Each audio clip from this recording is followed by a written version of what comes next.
এই বাংলার 14 কোটি মানুষ মিছিল নিয়ে আসবে, এই জমিনে আল্লাহর দিন থাকলে আমরা বেঁচে থাকব। ফাইজলামির আর জায়গা পান না। দেশদ্রোহী বলে মানুষকে শাস্তি করতেছেন। সবচেয়ে বড় দেশদ্রোহী তারা যারা এই দেশের শিক্ষা ব্যবস্থা মেরুদণ্ডকে অন্যের কাছে লিজ দিয়ে দিয়েছে। সবচেয়ে বড় দেশের গাদ্দারি হচ্ছে এই ব্যবস্থাপনা, যে অন্য দেশের প্ররোচনায় আমাদের দেশের শিক্ষা ব্যবস্থা সাজানো হচ্ছে। চামচামির আর টাকা পাচ্ছেন না। প্রগতির নামে বেহায়াপনা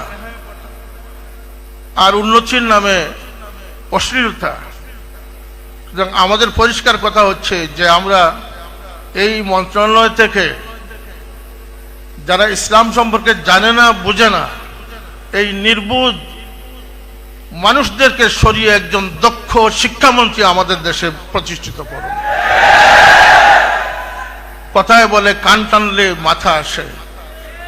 এই মন্ত্রণালয় নিয়ে কথা বললে, আজকে এখানে অনেক গোয়েন্দা সংস্থা আছে, এই মন্ত্রণালয় নিয়ে কথা বললে প্রধানমন্ত্রীও বাদ যাবেন না, সরকারি নীতি বাদ যাবে না। সুতরাং বুঝে ধরেছে আমাদের এই শিক্ষা মন্ত্রণালয়কে যত তাড়াতাড়ি সম্ভব হিন্দু যারা, তারা হিন্দু ধর্মীয় বিষয়গুলো নিয়ে তারা দিক নির্দেশনা দেখ, আমাদের কোনো আপত্তি নেই। কিন্তু ইসলাম এবং মুসলমান, মসজিদ এবং মাদ্রাসা পরিচালনার দায়িত্ব কোনো হিন্দু লোকের হাতে যাবে, সেটা আমরা কখনো বরদাস্ত করতে পারব না। আউলিয়া কেরামের জন্য এই দেশ বাংলাদেশ মুসলমানদের দেশ। এদেশের স্বাধীনতা সংগ্রামে 30 লক্ষ মানুষ শাহাদাত বরণ করলে তার 29 লক্ষ ছিল মুসলমান। সুতরাং আজকেও যদি ইসলামী শিক্ষার জন্য দেশে লং মার্চ, আন্দোলন, মানববন্ধন, এগুলো আজকে বড় কথা নয়। আইনি লড়াই হবে। আইনি লড়াইয়ে এক পর্যায়ে গিয়ে জেহাদ ঘোষণা করা হবে। জেহাদ কাকে বলে আমরা দেখিয়ে দিব সেদিন। আমি বললাম তো জেহাদের ডাক দিচ্ছি।